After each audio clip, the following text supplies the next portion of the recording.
Hey guys, welcome to Lingua Marina. Today we're gonna work on diversifying your vocabulary. I've identified 15 words in English that I use all the time, And we will work on learning synonyms to those words, and we will explore those synonyms so the next time you see a nice person, you don't say nice person, you say a cordial person, or a charming person, or a interesting person, but you don't use nice all the time. I am charming.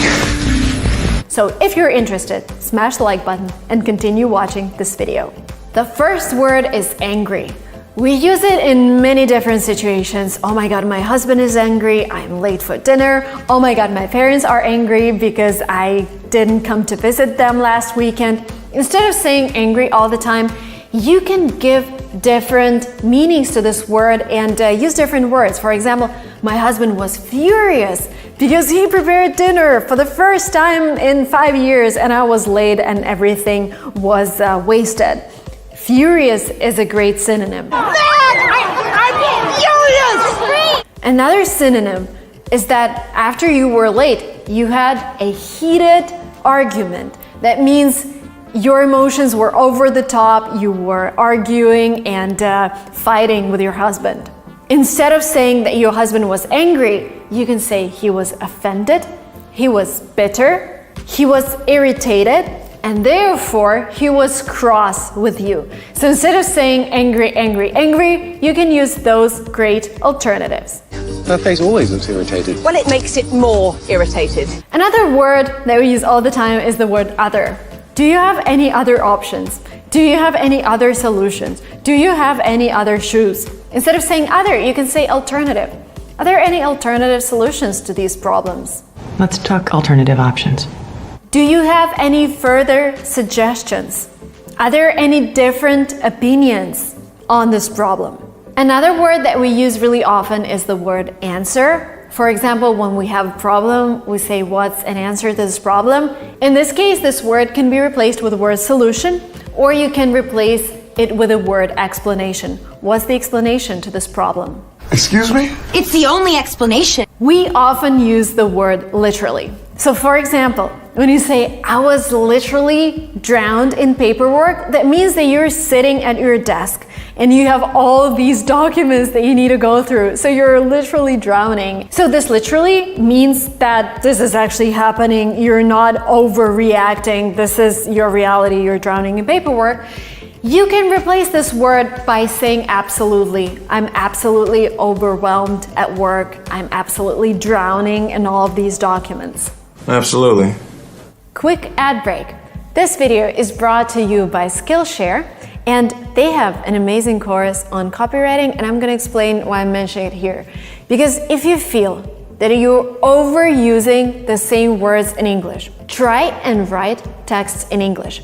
And because you're probably, when you're writing a text in English, you're translating it from your language, I suggest you start learning about copywriting in English. And copywriting is really important if you're writing essays, if you're writing emails, if you're using English for work, or maybe you would start blogging in English. There is a course on Skillshare called Copywriting, and you're gonna learn all the techniques that professional people are using, and you're gonna learn a lot of new vocabulary. And instead of saying asked, said, you're gonna learn a lot of new words that you can use to write great copy. Because you're watching this video, you're getting 2 months of Skillshare Premium, and Skillshare is an online learning community where millions come together to take the next step in their creative journey, with thousands of inspiring classes for creative and curious people on topics like illustration, design, photography, video, and copywriting. Skillshare is a community created specifically for people who want to enhance their skills. That means there are no ads. It's less than $10 a month with their annual subscription, and the content is highly curated, so you're sure that you're learning from top professionals. Again, because you're watching this video, you're getting 2 free months of Skillshare. The link will be below. Sign up and take this copywriting course. Enhance your English language ability with a course from Skillshare. The next word that we use all the time is the word more. Can you give me more answers? Can you give me more of this? I want more. Instead of saying more all the time, There are several alternatives that I want you to write down, by the way. Guys, because I'm giving you a lot of information in this video, and you know there is a rule that a lot of English teachers came up with, but this comes from our own experience. Thing is, you can't learn more than 5 words a day, because sometimes you would think, oh my god, I need 3,000 words to be fluent in English, to understand people, and I have a year, so I'm gonna learn 100 new words a day. This doesn't work, because I want you to start using words, not just knowing them. Knowing them is the first step, but in order to start using them, you don't have to overwhelm yourself with all the words that I'm giving to you in this video. So what I want you to do is to write them down and come back to them if there are any words that you are hearing for the first time. Have them written down and then practice them later. 5 words a day, this is the golden rule. So the word more can be replaced by, for example, incremental. When we're talking about changes, there are more changes coming with this pandemic. There are incremental changes coming with this pandemic. He's been conducting incremental tests. You can also say additional. I need additional options. Instead of saying I need more options, you say I need additional options or I need additional solutions. Instead of saying I want more context on this problem, you can say I need greater context on this problem. Again, these words are slightly different. They have slightly different meaning, but they make your speech more professional and you sound more like a native speaker when you try to replace words with their synonyms that have a slightly different meaning. Nice. Oh my god, this is my favorite word because I use it all the time. And thank you guys so much, those who are subscribed to me on Instagram. Whenever I say nice or cute, you're like, Marina, but you taught us to not use this word all the time and you're using it in the 3rd story today. This is great because I know this is a very common mistake. It's not even a mistake, this is the way we speak, and I'm sure you do that in your own language. For example, when I speak Russian, I can use the same word over and over again, and my parents, for example, be like, Marina, you can say other words as well. They do exist. So the thing is, it's just the way we speak, and this is something to work on. So nice can be replaced by attractive when we're talking about somebody's appearance. How attractive. Charming, about their character. Delightful, again, when we're talking about the type of person somebody is, or when we're describing an event or conversation. This was a delightful conversation. You're delightful.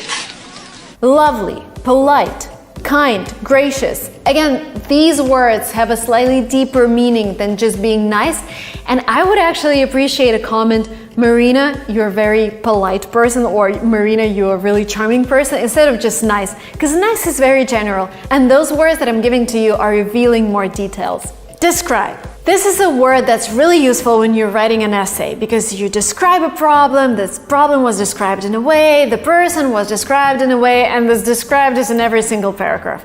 There are certain words that you can use. For example, the character was portrayed as a intelligent, polite person. As the charging papers portray you at the top of the conspiracy.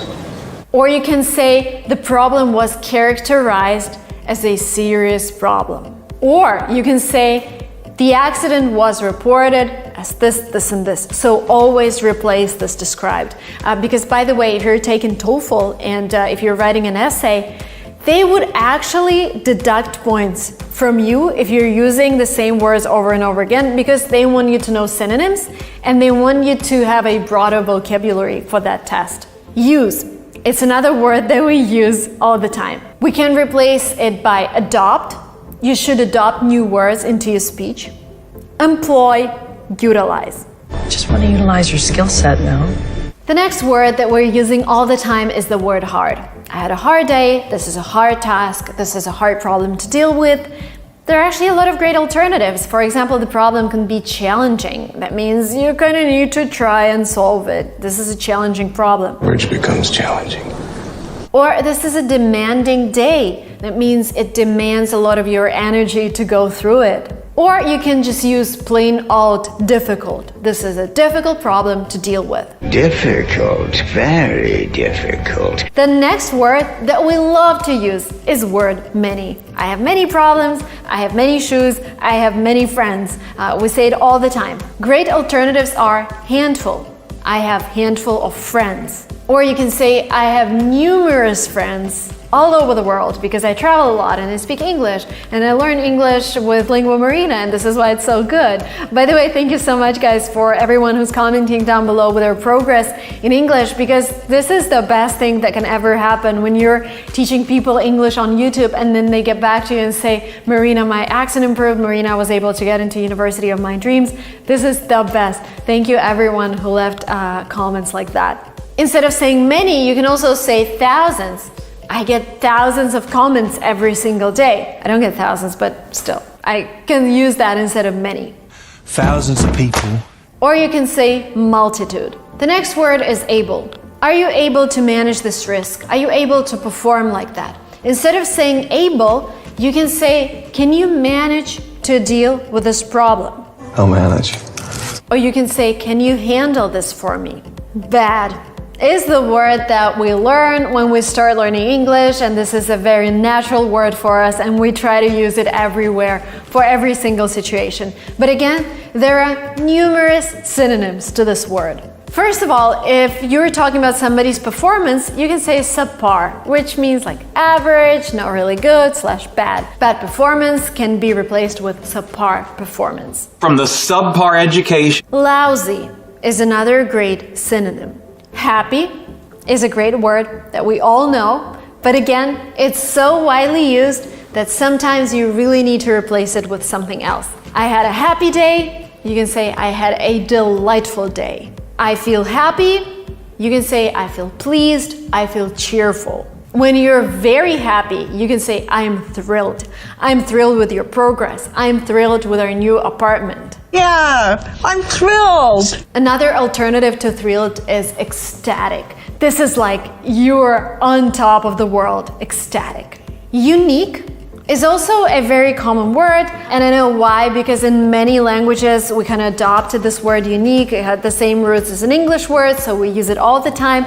But there are great alternatives to this word. For example, you can say distinctive. For example, somebody has red hair, and you can say she has this unique feature, but instead of saying unique, you can say distinctive, and you would say she has this distinctive feature, she has red hair.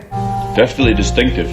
Or if you've taken a test and you have unique results, like you scored 120 out of 120 on TOEFL, you can say that your results are extraordinary. Or you can say that they are exceptional. And the last word that we use really often is the word best, which can also be replaced by other words. You can say top quality if you're talking about socks, for example. Or you can say that something is perfect for you instead of saying that it's the best. You look perfect tonight.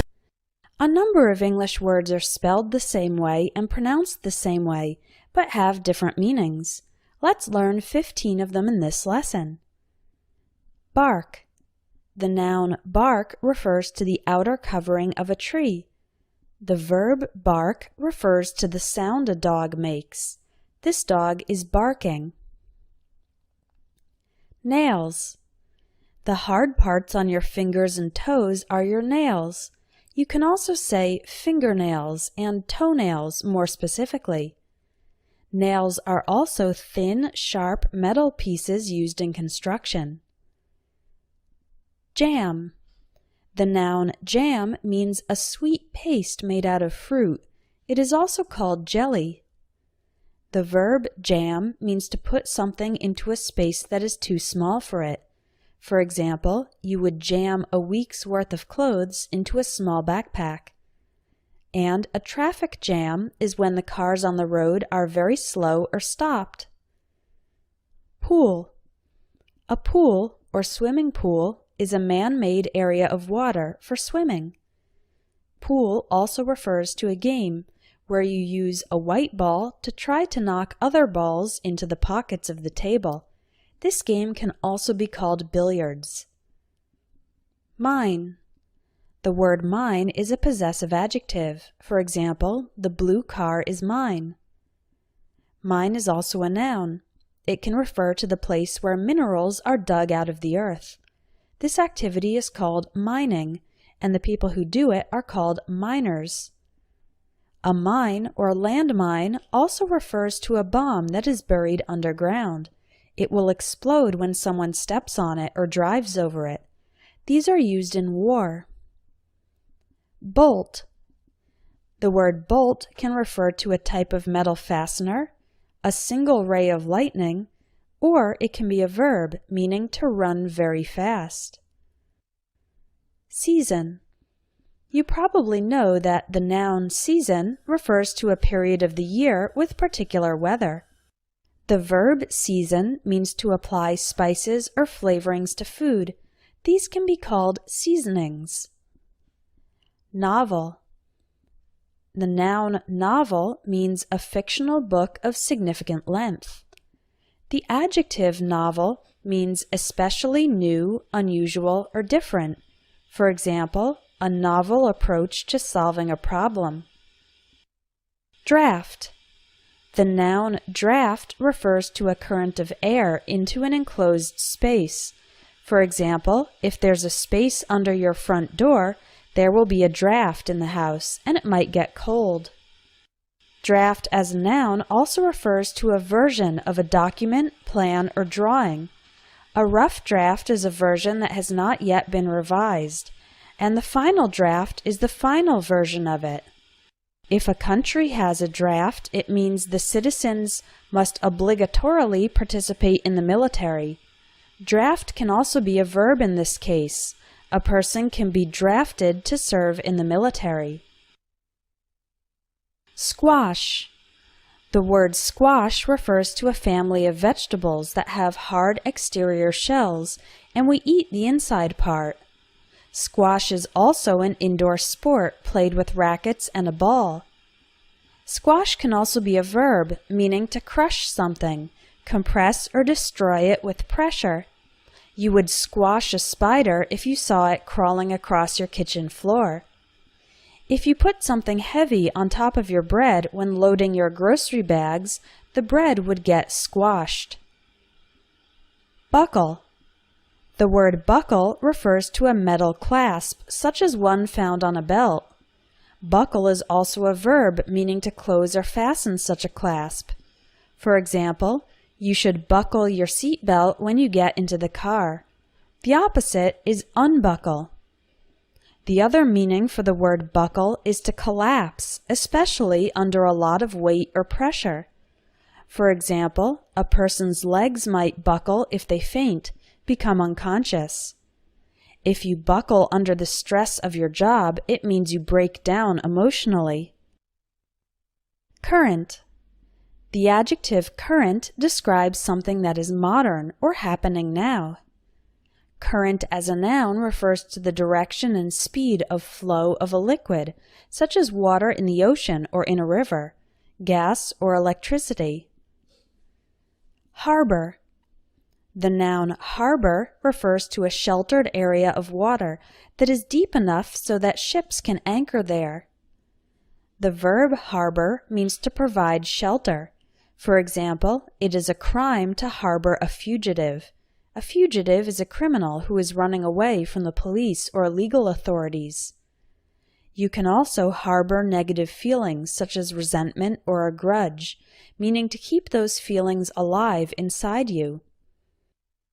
Hatch. The verb hatch refers to the process of a baby bird coming out of its egg. The noun hatch means an opening in the floor, ceiling, or wall of a ship or aircraft, often having a door on hinges. Racket. A racket is a piece of sports equipment containing a round frame and netting. Rackets are used in tennis. The noun racket also means loud, often chaotic noise. For example, how can I study when the party next door is making a racket? 100 English synonyms to expand your vocabulary. A synonym is a word with the same or a similar meaning as another word. For example, big and large. Buy and purchase. Buy is more informal, and purchase is more formal. Keep in mind that some synonyms in this lesson might not be perfect synonyms. There may be slight differences in meaning and connotation. For example, the words smart and wise. Both of them mean intelligent, but the word wise also implies that the person has additional good judgment and deep perception about life. Synonyms are often used in different collocations too. For example, we can describe either a person or an idea as brilliant, but only a person can be astute. Powerful, potent, and firm are synonyms for strong. A person with a strong voice can have a powerful voice, but not a potent voice. A strong alcoholic drink can be potent, but not firm. It's good to look at example sentences with these words. You can do that by visiting sentences.yourdictionary.com. Synonyms for smart: bright, sharp, brilliant, astute, wise. Synonyms for stupid: dumb, idiotic, dim-witted, slow, dense. Synonyms for essential: crucial, critical, vital, integral, indispensable. Synonyms for irrelevant: inconsequential, useless, meaningless, trivial, insignificant. Synonyms for excellent: magnificent, phenomenal, top-notch, world-class, outstanding. Synonyms for acceptable: fitting, suitable, satisfactory, adequate, appropriate. Synonyms for awful: horrible, abominable, repulsive, despicable, atrocious. Synonyms for interesting: captivating, enchanting, fascinating, enthralling, intriguing. Synonyms for boring: dull, tiresome, mundane, humdrum, monotonous. Synonyms for uncertain: doubtful, questionable, dubious, far-fetched, unproven. Synonyms for new: modern, contemporary, up-to-date, novel, fresh. Synonyms for old: outdated, antiquated, obsolete, archaic, old-fashioned. Synonyms for easy: simple, child's play, straightforward, effortless, uncomplicated. Synonyms for difficult: challenging, daunting, taxing, tough, tricky. Synonyms for strong: powerful, intense, firm, solid, potent. Synonyms for weak: frail, feeble, shaky, flimsy, fragile. Synonyms for huge: colossal, gigantic, astronomical, immense, gargantuan. Synonyms for tiny: minuscule, itsy-bitsy, microscopic, dinky, minute.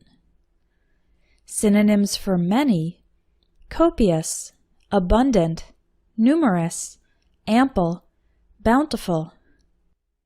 Synonyms for a bit: smidgen, dash, iota, pinch, shred.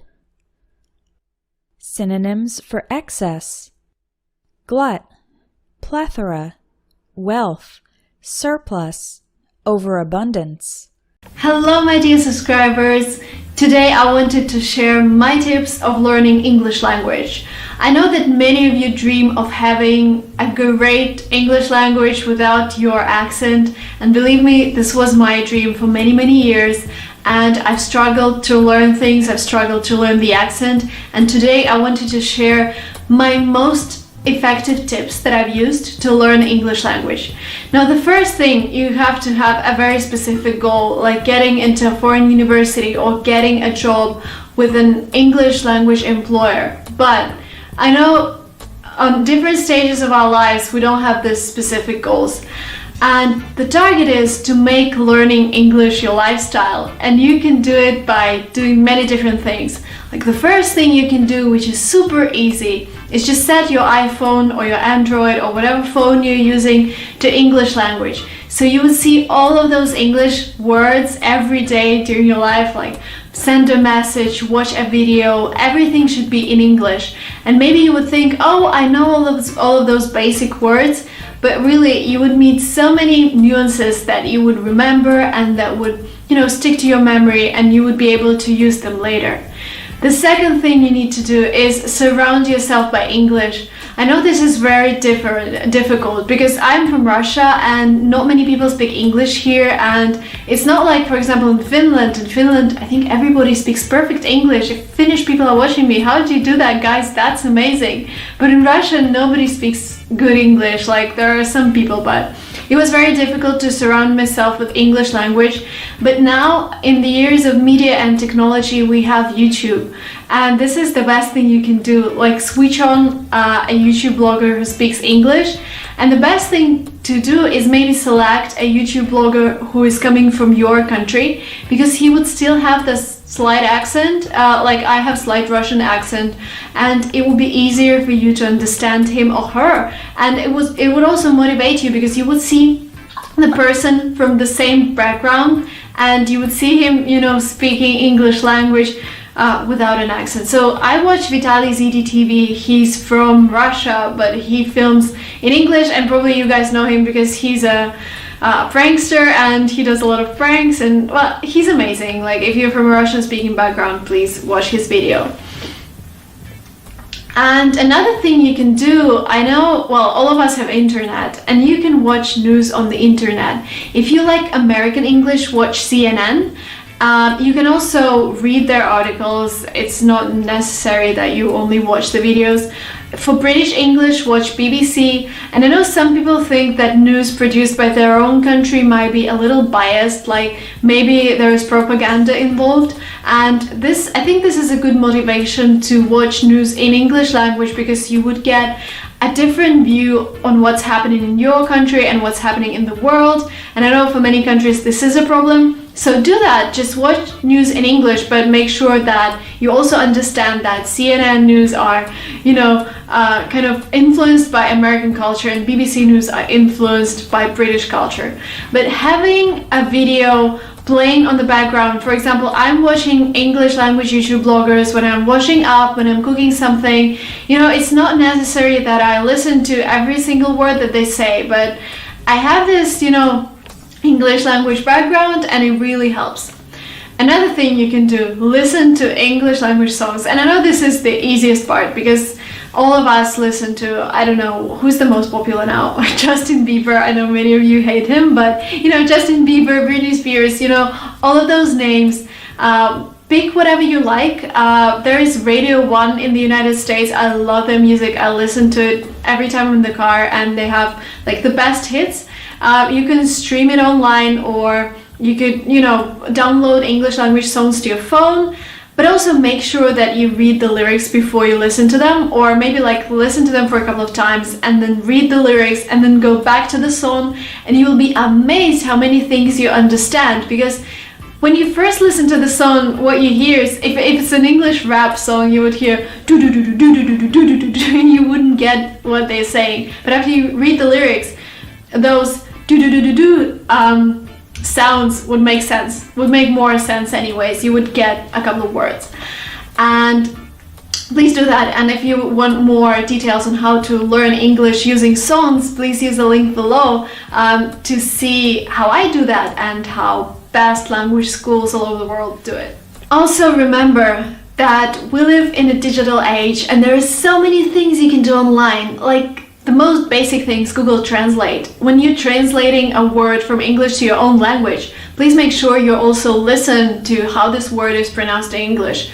Because memory is not only our brain, memory is also our, eyes, ears, our senses. And when you hear the word as well, you would make greater progress in remembering it.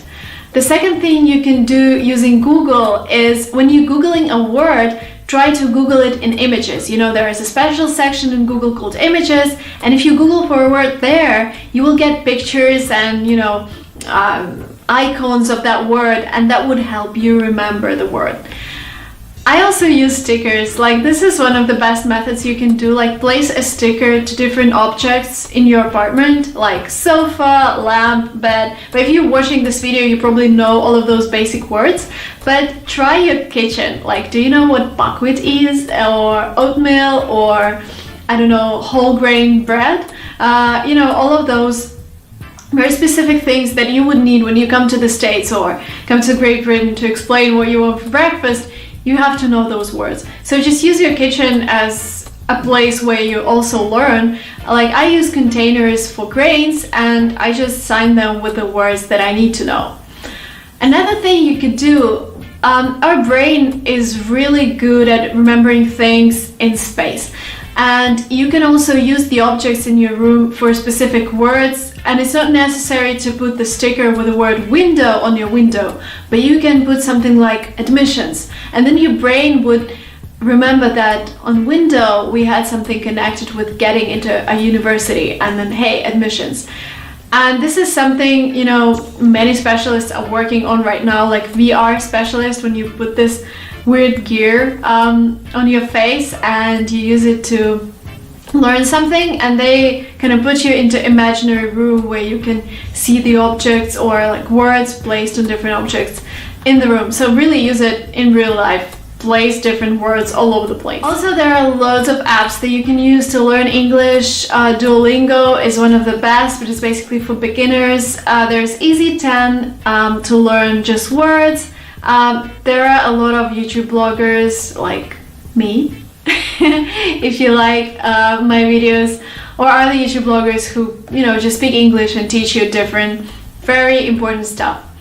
And also, when you download all the apps to your iPhone or Android, please make sure that you have a specific screen for all of those apps. So for example, my first screen, when I open my phone, I see this. And yeah, I see all of the apps I use every day, but my second screen is pretty much clear. I only have the apps that I need to use, and these are apps connected with my work. And you can do the same with your English language apps. So just place them on a separate screen, make sure it comes second, and also have no more than 6. And when you're waiting for somebody and you know, pick up your phone and try using some apps, you will see your target. You will see this empty screen with like 5 or 6 apps for English, and you would basically use them to, you know, spend your time waiting for something or whatever. I get a lot of questions from people like, what books would you recommend to read? And I would say if your English is intermediate or pre-intermediate, try children books. Like, I read Jacqueline Wilson, who is a British author, and she writes books for children aged 12 to 14, and it's really easy to understand them. The plot is pretty much, you know, basic, and she uses a very natural, very easy words, so please start with her. And I'll leave a couple of links to her books on Kindle. I think I'll try and find them for you. And the second thing you can do is pick up a book that was written by a guy who speaks your language, like who comes from your culture, and try and read his English, his book in English, because translation from your own language to English would be simpler, and also it will use concepts that you kind of understand. So maybe that would also work for you. But of course, the best thing is to pick up a book that really you know, captivates your attention, and the one that you would be reading whatever happens, and that will really, like for me, this book is Gone Girl. This is an absolutely amazing book, and I enjoyed reading it, and then I watched the film. And maybe what you could do is watch a film first with English subtitles in English, and then read a book. It's amazing, guys. I think you would like it. It's a bestseller, and everybody in the world liked it, so probably you would also like it. And the most important thing, it comes last. And you can forget what I said, I'm just kidding, but right now would be the most important things. You have to talk to native speakers, and try to do that every day, at least for 5 minutes.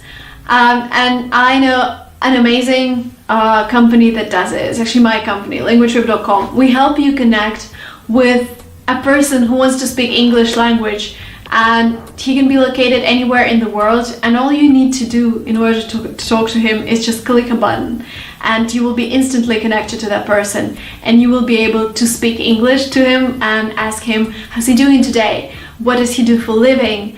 What does he do during summer holidays? You know, ask him whatever you want, and you can talk to him for 1 minute or you can talk for 30 minutes. It's really up to you. And please try and do that and let me know what you think about that service, because I think it's a really great thing to do. And also you can hire a Skype tutor who is also a native speaker. The difference between just connecting with a person who wants to speak English and studying with a native speaker, the teacher, would be that the teacher would be explaining your mistakes and he will also give you some grammar and vocabulary, but also the price would be higher. But it's always good to have feedback, because when you're just talking to a person, I think they wouldn't be correcting you. The goal would be just to make sure they understand you. And try and travel to English-speaking countries. Try and spend your vacation in countries where people speak English or speak English really well, like Finland. Amazing guys, you can go to Finland and they speak English, all of them. Or Sweden, I think Swedish people are also really good at languages. But of course, Great Britain, United States, Canada, Australia, New Zealand, wherever you want to go. Or Malta. Actually, Malta is a small European country where second native language is English, so try and go to Malta as well. And the best thing to do is, stay with a host, stay in a host family. You can book it via Airbnb or homestay.com, or you can use linguatrip.com for booking language courses in a country where language is spoken, and also booking a homestay. And we also make sure that host talks to you in English, so you will have practice every day. So thank you guys for watching this video. I really want to hear from you what works for you, what's the most effective method for you to learn English. Please leave it in the comments below. And I hope you enjoyed this video, and like it and subscribe and comment. Thank you so much. Bye bye. Hey everyone, Chris here from IELTS Advantage, and in this lesson we're going to answer a student question, and it reads, how do we develop our ideas when dealing with an unfamiliar topic during the speaking exam? So this is a very common fear that a lot of students have, so we're going to help you with this. So what we're going to do is look at 3 reasons why you should not worry too much about this. The reason why we're including this one is a lot of people get very stressed about this, and that can seep into other parts of your performance and kind of lower your score if you're really stressed out. So we're going to look at why this is not as big of a worry as you think it is, and then 2 strategies for coping with unfamiliar topics during the speaking test. So first reason why you should not worry too much about this is it is very unlikely to happen. Where this fear comes from is students go online and they Google IELTS speaking questions and they find fake questions. All right, so fake questions are created by people who don't really know what they're doing. If you go and look at real speaking questions, if you go and look at the Cambridge online or look at any of the Cambridge books, the vast majority of questions are on things that you should be familiar with and you should be able to talk about. But if you look online and look at fake questions, you're going to find lots of questions on crazy topics that you don't know nothing about. And if you focus on the worst possible scenario, you might fail. Well, what do I mean by that? So let's say you thought that if you leave your house, a bus might hit you. So is that likely? Not really. Could it happen? Yeah, people get hit by buses. But if you spend your whole time worrying about the worst possible thing that could happen, then you're not really focusing on improving. You're not really focusing on the things that are going to really help you in the speaking test. The same thing is like if you go on holiday, your plane might crash. Planes do crash sometimes, but it's highly unlikely to happen to you. But that could ruin your holiday because you're so afraid of getting on the plane and then you're so afraid of getting back that you don't really enjoy your holiday. The same thing, if you're worried about the worst thing that can possibly happen, then you're spending all that time worrying rather than focusing on things that will actually help you improve your score, like pronunciation and fluency and grammar and vocabulary, the things that really do matter. So focus on try and be positive that the majority of the questions will be fine, I promise you. Number two, the second reason why you shouldn't worry too much about this is you're being judged on your whole performance. You're going to be asked a bunch of questions in part 1, you're going to be asked one question in part 2, and you're going to be asked quite a few questions in part 3. The examiner is not giving you a score based on your worst answer. The examiner is giving you a score based on your whole performance, your total performance, and one poor answer or an answer that you feel uncomfortable giving or you don't know enough about that topic, don't worry too much about that, because everybody has, a poor answer. Everybody gets questions that they are not that comfortable with. That's why the examiner bases his or her the score that you get on the whole performance. So if you get one question like that, don't worry too much about it. And number 3, it's not a knowledge test. So a lot of you talk about, what if I don't know anything about this topic or that topic? It's not a topic test. It's not a knowledge test. It's not an IQ test. It's a speaking test. All right, what are the examiners thinking about? They're thinking about your grammar, they're thinking about your vocabulary, they're thinking about your pronunciation, and they're thinking about your fluency and coherence. Nothing in here, nothing that they're going to give you a score on is related to knowledge or topics or content or anything related to that. And the strategies that I'll give you now allow you, even if you know nothing about that topic, to be fluent and to demonstrate good pronunciation and good grammar and good vocabulary. So you don't need to worry about this as much as you think. So let's now look at the 2 strategies. So there's 2 possible strategies. Imagine that the examiner asks you a question and you know nothing about it, or you think you know nothing about it. So one is to be open and honest that you know nothing about it. Some people really like that strategy, and others that I work with, they like to just make up a story. And we'll talk about each of these and the strengths and weaknesses of each of these.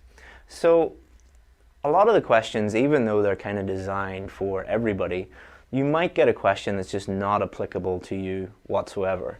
I work with a lot of students from the Middle East, and some of the questions just simply do not apply to them. For example, I had one student who I was working with, and one of the questions was, it was a part 2 question, and it was on, tell me about a music concert. And she just explained, I'm from Saudi Arabia, I've lived in Saudi Arabia my whole life. Because of my religion, I don't go to music concerts.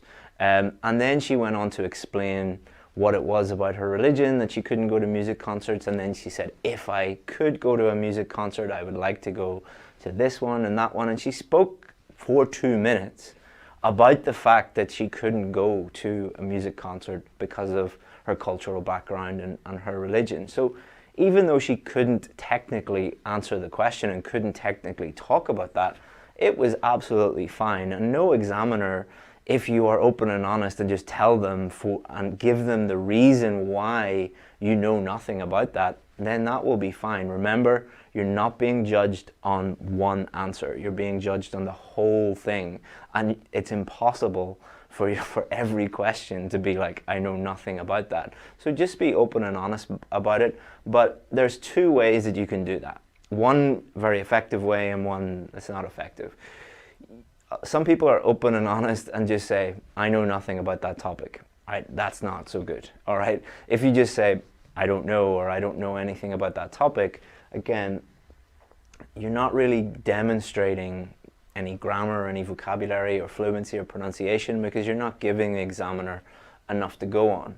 But if you say, I don't know anything about that topic, and then elaborate on that in the same way that my student did that when she knew nothing about music concerts, and explained why and really developed her answer doing that, and that was absolutely fine.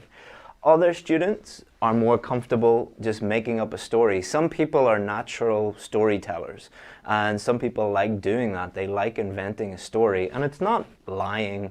The IELTS speaking test is not a lie detector test. You're not talking to the police. It's not an honesty test. You can make up a story. Remember, what you are doing is you are demonstrating that you can speak English.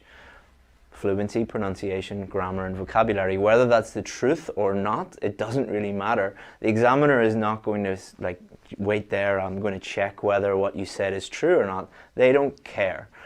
However, this one, making up a story, some people are not comfortable with this at all. They are just not used to telling a story. They're not used to inventing things, and they're not comfortable with that. Other people who I work with are very, very comfortable with that. In fact, even if they do have a real story, they actually prefer to make up a novel story, a false story.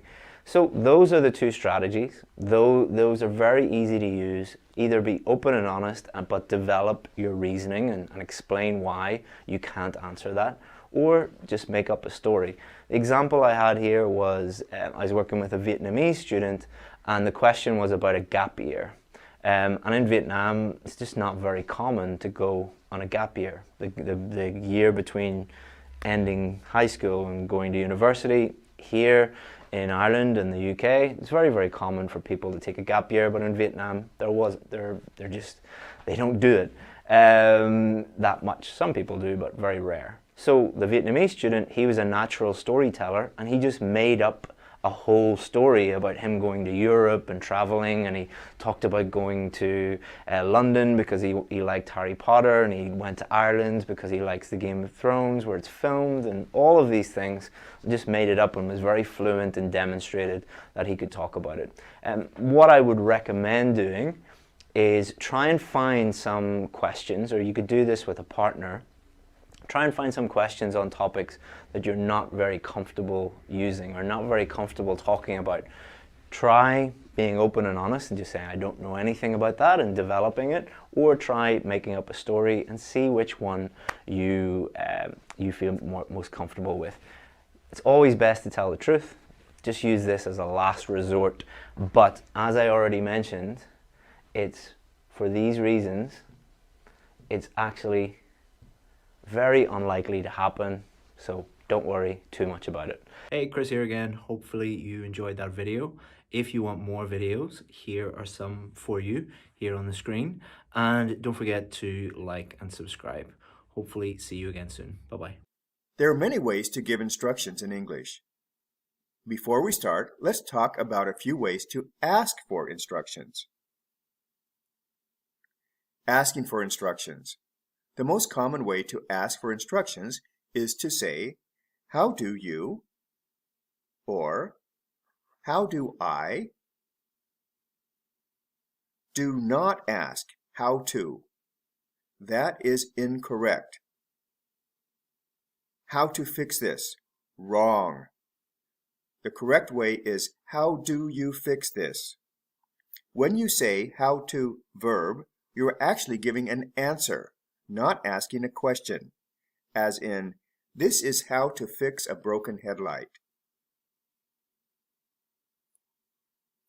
Some other ways to ask for instructions are, what is the best way to? How do I go about it? What do you suggest? How do you suggest I proceed? What is the first step? Giving instructions. This is how you. This is how to. A simple way is just give the steps. First you, next you, then you, finally you. You can also use sequencing words like first, second, third, etc. For example, how do you pay with a credit card on that machine? First, you wait for the amount to appear. Then you put your card in the machine with the computer strip facing you. Next, you swipe your card to the left. Finally, check to see that the machine says Done. Thank you. Practice giving simple instructions. Think of a task you do every day. Describe the task in simple terms. For example, how do you send a text message to someone you don't know well? First, you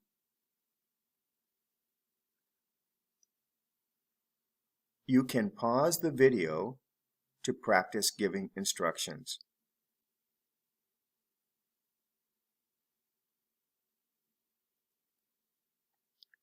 Let's get into a little more detail. Number 1, starting out. Here are a few phrases to get you started when giving instructions. Before you begin, make sure the first thing you do is, to begin with, you can start by verb ing. The best place to start is sample sentences for beginning instructions. Before you begin, make sure you have all your tools ready. The first thing you do is set the timer. To begin with, you can turn on the overhead light. You can start by opening the window for ventilation. The best place to start is at the top.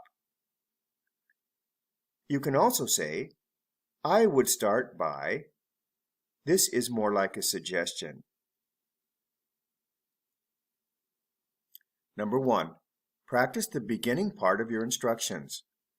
Think of something that you are good at. Tell someone else the first steps they need to do to get started with the task.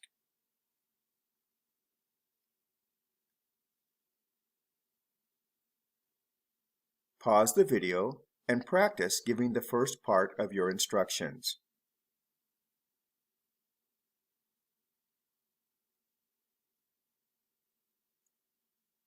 Two, continuing.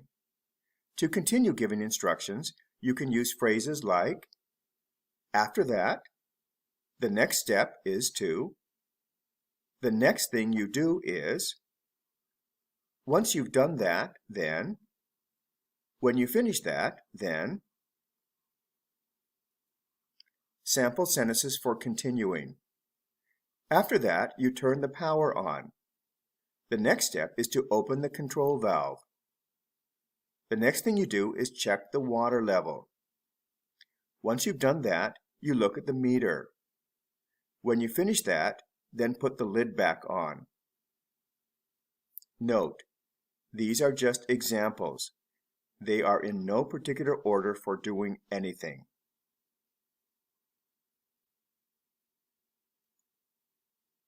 Two, practice continuing your instructions. Pretend you have already got someone started with a task. What are the next steps in your instructions?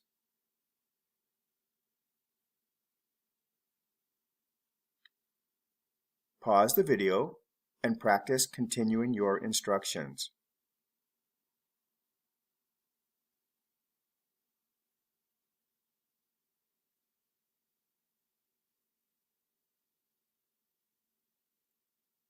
Three, finishing your instructions. Here are some phrases for finishing your instructions. The last step is, the last thing you do is, in the end, when you finished, or when you've finished, when you've completed all the steps. Sample sentences for finishing instructions. The last step is to take the food out of the oven. The last thing you do is twist the cap to tighten it. In the end, you need to wait 30 minutes for it to dry. When you finish, put the paint and paintbrushes away. When you've completed all the steps, remember to unplug the machine.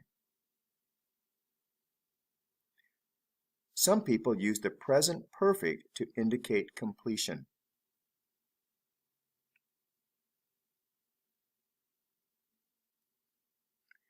Practice finishing your instructions. Pretend that your partner is almost finished with the task. Give him or her the final set of instructions.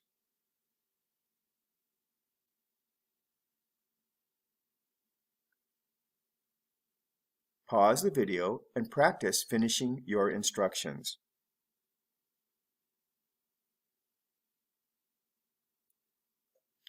Now comes the fun part, putting it all together.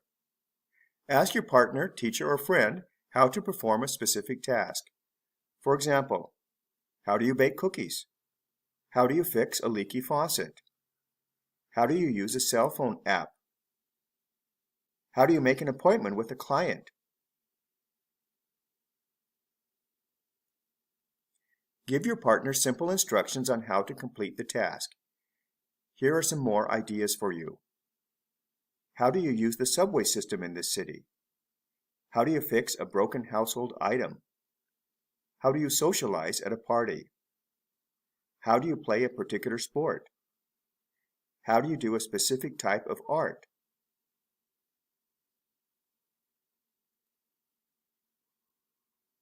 Go ahead.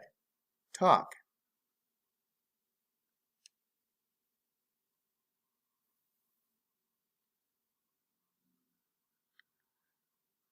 Pause the video to ask for and give instructions.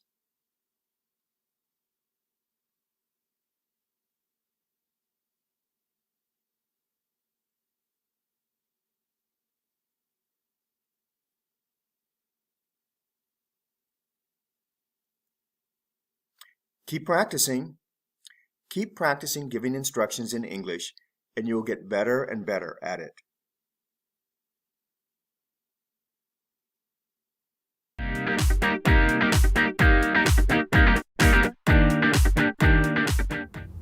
Good morning. Good morning. My name is Michelle Ho. Can you tell me your full name, please? My name is Sinok Chung Isaac. Can I check your identification? Of course. That's fine, thank you. Thank you. Now, in this first part, I'd like to ask you some more questions about yourself, okay? Can you describe the area where you live to me? Well, I live in Hong Kong, to be specific in Tsuen Wan, which is a residential district with little commercial elements in it, and it is quite a nice community to live in. What jobs do people in your town do? Well, mostly people in my town are teachers, lawyers, and doctors. How has your town or city changed over the last 20 years? Well, to say that my town has redeveloped a lot, and many old buildings were torn down, and I was kind of sad about it because I lived in my district like for my entire life, but there are some great features about the new buildings, like the new malls and new shops, new places to hang with my friends. So there are benefits and some disadvantages. Yeah. Do you think it is better to live in the center of town or outside in the country?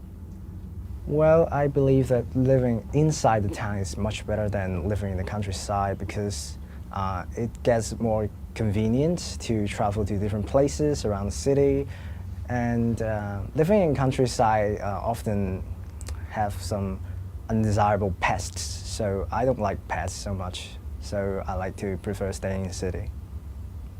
Now, let's go on to reading. Do you enjoy reading? Well, I enjoy reading, and I read a lot of books, especially those fictions, because I find that when I'm reading, I can immerse myself into a different world, and I can really dump away all those troubles in my real life. What sort of things do you like to read?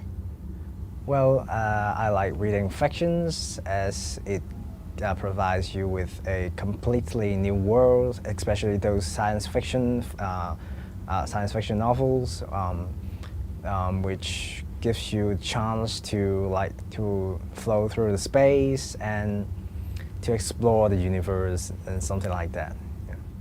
Tell me something about your favorite book. Well, my favorite book is actually not a science fiction novel. It is a kind of a political novel. It is the 1984 by George Orwell, and it is quite shocking after I read it about how a regime can monitor the people And what's more shocking is that many governments, even those governments who claim to be free, also uses such method to control the people, so that the horror it depicts in the novel is kind of reflected in the real society nowadays. So it really influences me the most. Yeah. What are the advantages of reading instead of watching television or going to the cinema? Well, I think the major advantage of books over movie and TV shows is that it gives you the space to imagine, as both TV and films would limit your imagination by showing the images the director wants you to see. But when a writer creates a world with his or her words, you can imagine according to his or her words, and also adding to your own personal experience. So I think this is the magnificent point of reading books. Now, let's talk about transport. How did you come here today? Well, I came here today by MTR. What is public transport like in your town?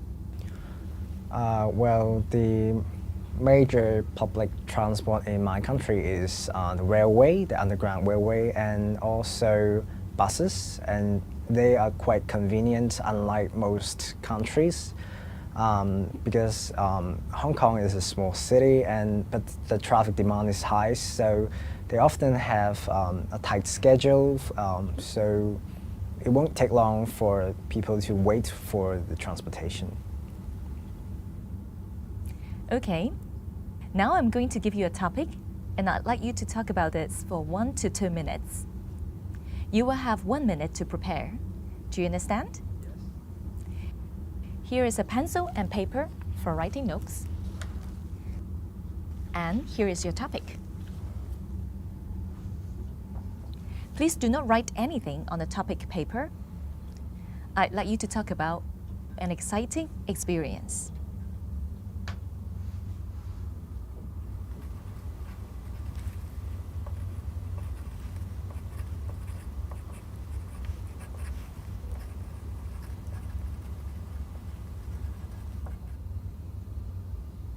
All right. Remember, you have 1 to 2 minutes for this. So don't worry if I stop you. I will tell you when the time is up. Can you start speaking now, please? So I would say the most exciting experience in my life was last summer when I had my graduation trip in Taiwan. And what happened exactly is that I rent a bike in the city in Taiwan from the hotel, and I was planning to watch the sunset in the coastline. And after I left, when I left the park, it was already night, so everything was dark. And as I was riding a bike, so I have to use the road with heavy traffics, and there are a lot of motorbikes in Taiwan, so I accidentally crashed into one of the motorbikes, and I got slightly injured. But then I was received by a house owner nearby, and he invited me into his house, and he treated me well. But when I want to get back to the hotel, I found out that I forgot my way, and I even forgot the name of the hotel. So I don't know what to do. I was desperate by then, but the house owner was great enough to ask around, to call each hotel and to find out whether my friend is in the hotel or not. And by some miracle, he found where my hotel is, and he personally drove me back to the hotel. Thank you. Would you like to do this again? Well, I don't think I would like to crash my bike again, especially it's not mine, I rented. And but if anything bad things ever happen again, I would be happy to be received by such hospitable person, and that was quite an exciting and unforgetting experience. Thank you. Can I take the paper and pencil back, please? Thank you. We've been talking about an exciting experience in your life. Now, I'd like to discuss with you one or two more general questions relating to this topic. First, let's consider taking risks. What risks should people try to avoid? Well, I think that those risks which would endanger lives should be avoided, like the new sports currently, the parkour, which some may play normally in parks using park benches or short walls to play parkour, but some people may be too dangerous and they play on the rooftops and they took selfies on the rooftop, which is quite a dangerous thing, considering that not only you will fall off the building and die, you could also injure someone who is walking below on the streets. So it is important for you to consider your own safety as well as others' safety in carrying dangerous actions. Yeah. So do you think the government should set up some legislations to prevent people from taking such risks? Well, I think that is quite hard for the government to set up a legislation to forbid people from committing dangerous acts, because everyone has their rights to do whatever they want as long as it is not doing harms to others, but they can do things to harm themselves, and they could say this is their human right and you can't violate it. Do you think people take fewer risks as they grow older? Well, I believe that is right, because as a person gets older, he or she knows more about the world, and maybe they have a lot more attachment, like to attach to their partners, to their families, to their children, and they have too much responsibility in their hand. They can't take risks no more, so they will tend to be more conservative when they get older. Now, let's move on to adventure. How important is it to have adventures in our lives? Well, having an adventure in our lives is so important because it not only get you out of your comfort zone, you get to know yourself. You get to discover yourself in a different aspect from what you have already empowered, and you got to explore your potentials to a certain extent that you may actually acquire new skills. And also, the most important thing about having adventure is to be exciting about your life instead of like working like a robot every day, and be really a human. Do you think people in your country are adventurous? Well, I'll say the people in my country are not quite adventurous. They tend to be more conservative and careful about their moves, because what they really hope for is a house, a car, a family. That's all they want. They don't want any surprises. And even the word surprise is sometimes negative in Chinese. So I would say they don't like adventures. What do people learn about themselves from having adventures? Well, personally, I learned from adventures that I find out that I have certain skills. Like when I got lost in Taiwan, I find out that some people do not trust other people easily, but when the house owner received me, I have a complete faith in him. So I find out that I can be confident with someone I don't know. I can be confident with total strangers. So this is my kind of power after having adventures. Thank you. That's the end of the speaking test.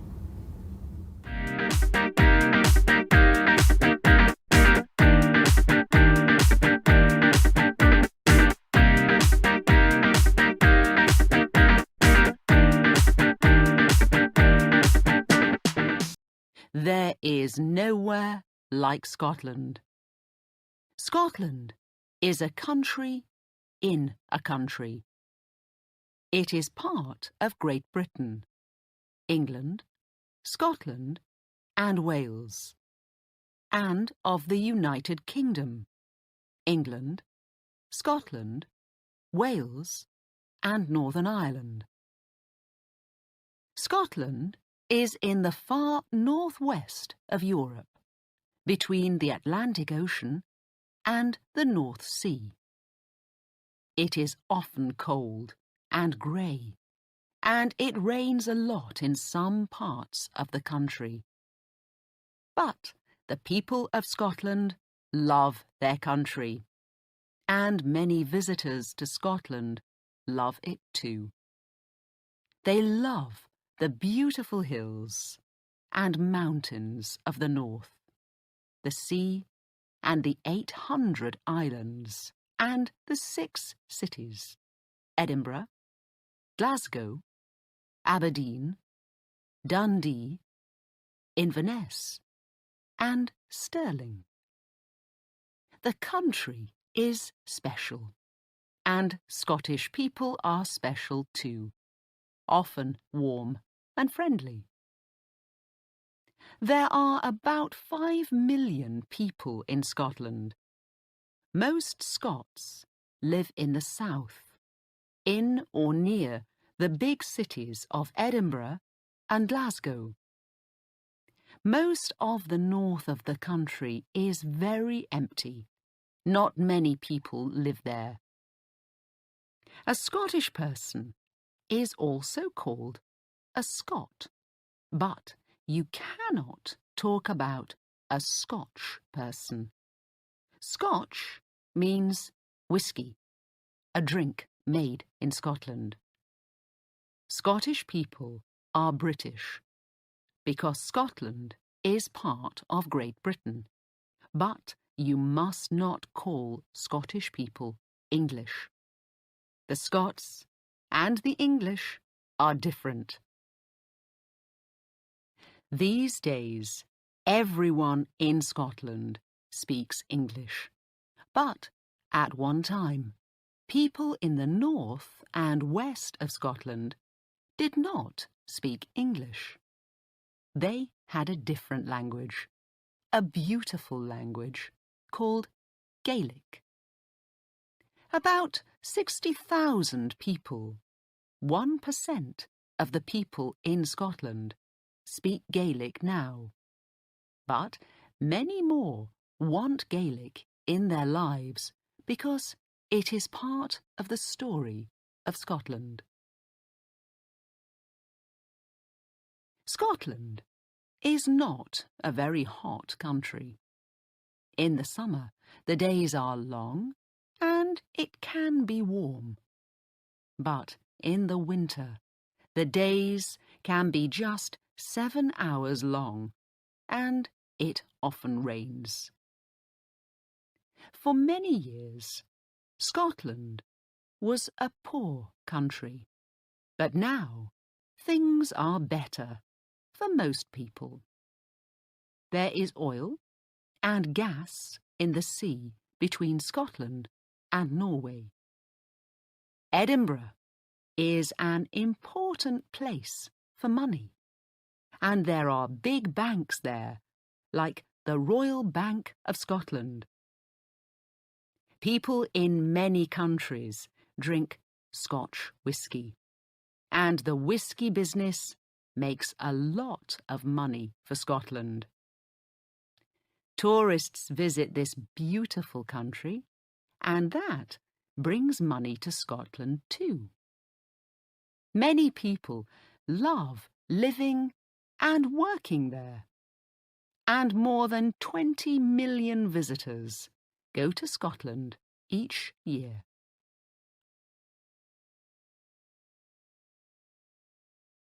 Scotland is the oldest country in the world. Why? Because the hills of the northwest and the Hebridean Islands are more than 700 million years old. You can walk on some of the oldest rocks in the world there. People first lived there 9,000 years ago. At Skara Brae, on the Orkney Islands, in the far north of Scotland, you can see the houses of early people from about 5,000 years ago. The houses at Nap of Hower, also on the Orkneys, are the oldest in Europe. The Romans went to Scotland, but they did not stay there for long. Between AD 122 and 128, they built Hadrian's Wall. It was 117 kilometres long and went from sea to sea across the most northern part of England. The Romans stayed in England for nearly 300 years, until about AD 400, and then they left and went back to Rome. Today, you can visit Hadrian's Wall in the north of England and walk along parts of it. Who were the first Scots? The people north of Hadrian's Wall were called Picts by the Romans. We can still see some of their story in their pictures in stone. But there were also Scotti from Ireland. The name Scotland comes from the Scotti. Vikings from Norway, and some English people from the south. These different peoples came under one king in the 800s. The first king of all the Scots, many people say, was Kenneth MacAlpin. He was king from 843 to 858. But the most famous Scottish king of this early time is Macbeth, 1040 to 1057. He is famous because Shakespeare wrote about him. For Shakespeare, Macbeth was a very bad man, but he was not worse than many other kings of those early days. There were many battles between England and Scotland. One important Scot was William Wallace, about 1270 to 1305. You can learn about him in the film Braveheart. Then, in 1314, the Scottish king, Robert the Bruce, took his men to the Battle of Bannockburn. After the battle, 10,000 Englishmen were dead, and Robert became one of the most important kings in the story of Scotland. Soon after, Scotland was free, and stayed free for nearly 300 years. In 1542, a little girl called Mary became Queen of Scotland. She was 6 days old, and only the second woman to be Queen of this country. Mary, Queen of Scots, became a tall and beautiful woman, but some Scots did not want her to be queen. Mary went to England and asked Elizabeth, the English queen, for help, but she did not get it. she never returned to Scotland and died in England after 19 years. Mary's son, James Stuart, became King of Scotland, and then King James I of England too. In 1707, the two countries became Great Britain. In the 1700s, Scotland was more like two countries than one. There were rich cities in the south, but there were poor country people in the Highlands, the hill country in the centre and the north of Scotland. At that time, Edinburgh was one of the most important cities in Europe, and many famous thinkers lived there. Then, in the 1800s, Glasgow became rich. People built big ships there, and later, trains. So, the south of Scotland had busy cities with beautiful buildings, lots of work, and money. In the Highlands, things were very different. After 1714, Great Britain had German kings from Hanover in North Germany. Many Scots in the Highlands wanted a Scottish king, someone from the Stuart family, like Mary and James, not a German king in London. They wanted Charles Stuart, Bonnie Prince Charlie, the grandson of the last Stuart king, James II of England, and the 7th of Scotland.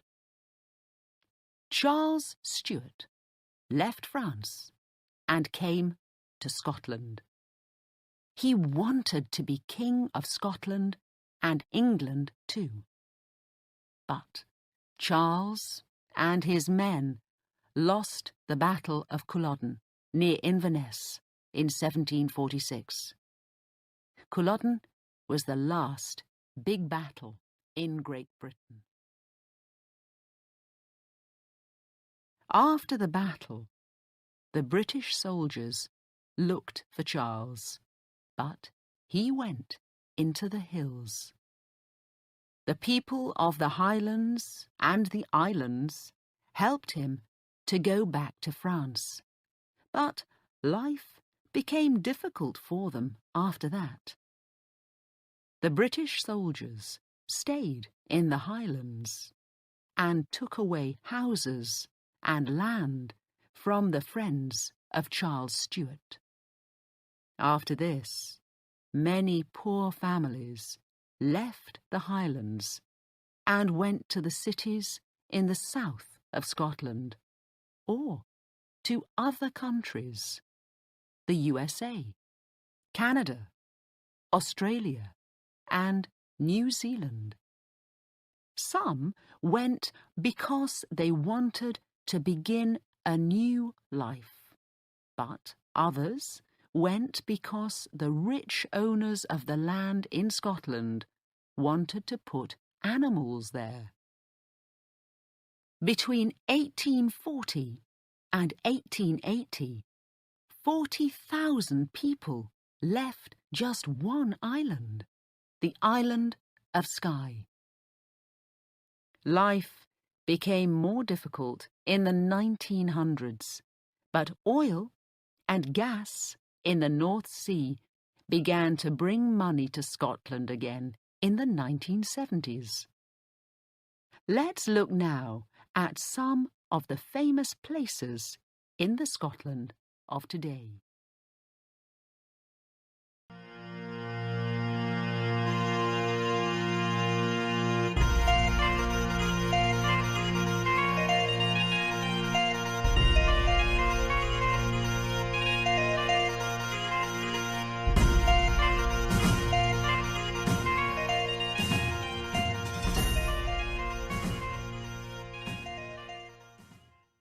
Hey guys, welcome to my channel. I know you are struggling to learn new words in English or in any language. I know how it feels when in a day you hear like dozens of new words, they come into your brain and then they just get wiped away and you never use them again. I've learned 3 foreign languages and I know how it feels.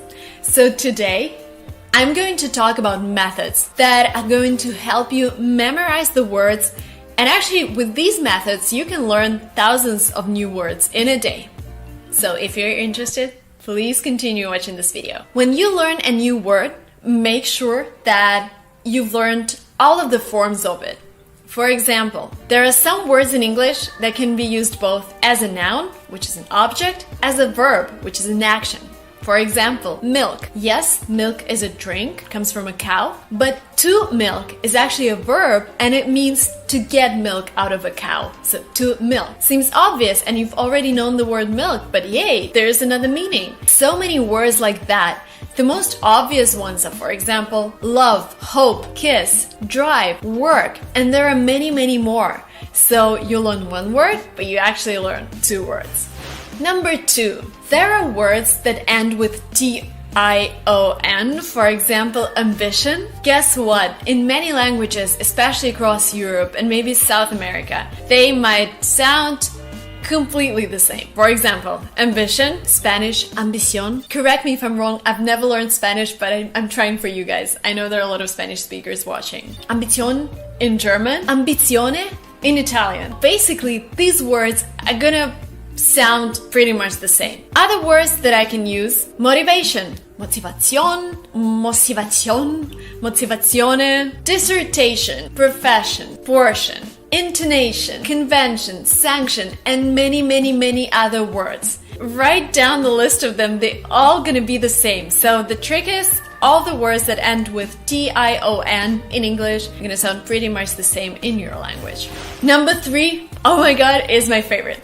Whenever you learn a new word, Google it first and go to the images section. You know why? Because sometimes you're gonna see pictures that are gonna remind you of characters or things you've seen before and you've named before, and they're just the same as the word that you're learning. For example, spear, which is a weapon. Hello, Britney Spears has the same last name, and I've actually used the word spear like thousands of times in my life because I love Britney Spears. Another word is beetle, and beetle is the small bug that can bite you, that flies, whatever, a beetle. And the first thing that comes to my mind and that Google will show you is new Beetle car by Volkswagen. The car, this small nice car, you know, there was this computer game when I was like 10 years old and you ran away from like police in Chicago.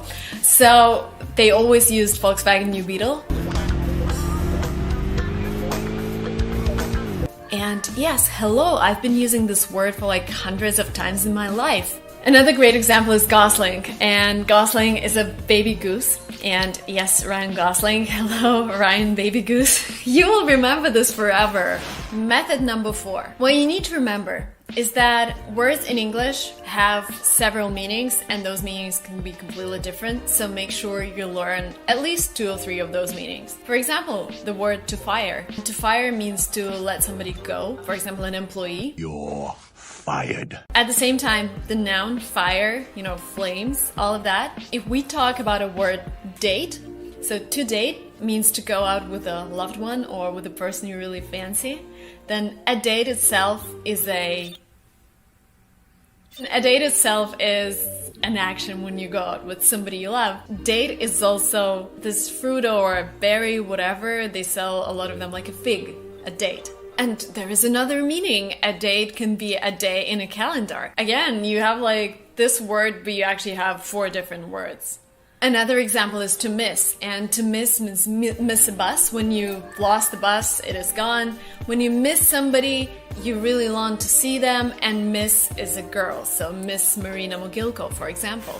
Number 5, one of the easiest ones, because there are so many words that sound pretty much the same in every single language, and you don't even need to translate or adjust them or whatever. You just pronounce them in an American way, or pronounce them in a British way, whatever you want to sound. For example, aquarium. In Russian, it's aquarium. In German, it's aquarium. In French, I don't know, aquarium? I don't know, but you got what I mean. Other great examples are antidepressant, avocado, caramel, cocktail, scandal, organist, and I can go on, and that would be like hundreds of words that sound exactly the same as in many other languages. Another very important Are you recording? Yeah. Another very important rule when it comes to learning new words is having this safety net, and this is the way I define 100 most commonly used words in the English language. And if you know, I have released a video about those 100 words. If you know those 100 words, you actually know 50% of all written English, and those words include I, me, her, female, government, and there are hundreds of those. Please watch the video if you haven't watched it yet, and please write down all of those words, and they're gonna be really useful for you because you're gonna feel safer, you're gonna feel more relaxed when you have them because they just help you form your speech. Rule number 7. Sometimes words that we know, and that might sound pretty easy, can form different expressions. Like, for example, nuts. Nuts are things that we eat, but you can also say, are you nuts? Are you nuts? This doesn't mean are you like this thing that you can eat. This means have you gone crazy? There are so many expressions like that in English. So again, when you're learning a new word, make sure you know everything that is connected with it, whether it has other forms, whether it has other meanings, or maybe it is used in a completely different way in a different expression. Another great example, I feel blue. It doesn't mean that I feel like a blue color, it means I feel sad. How's that feel, Blue? An expression that you should learn is I'm all ears, which means I'm listening carefully. Well then, I am all ears. This is how we go to the next method. When you really like a phrase or a word or anything, try to use it straight away. For example, if you're enjoying watching this video, if you think that things that I say make sense, you can comment below, Marina, I was all ears while I was watching your video, or just Marina, I'm all ears, which means for me that you liked the content, which means that you were listening attentively, maybe writing things down. So you're writing a comment, but you are actually practicing, and you're making your brain train with this new word, you're making it memorize it even more. And my last advice, yes, we've talked about a lot of words that sound the same in many languages, but there are also false friends. I was really embarrassed when I was using eventually in German, there's a word that sounds like eventuell, and I thought it has the same meaning as in English. So for example, in English, eventually means in the end. In German, eventuell means perhaps, so it's just a completely different meaning. And there is the same thing with the word actual, so actual in English means current, and there is the word actual, I'm sorry for my pronunciation, actual in Spanish, and in Spanish it means real, not current. Be aware of those false friends, just double check anything you say, but at least when you're learning, when you're in the middle of a class, make sure to double check. It never hurts. Alright, these were the methods that would help you accelerate in learning a language, that will help you learn hundreds and thousands of new words a day. Please let me know if you liked this video. I'm looking for your comment. I was all ears, Marina. Like it if you enjoyed the content. Do not forget to subscribe to my channel. The button will be below. I hope to see you in the next videos. Bye!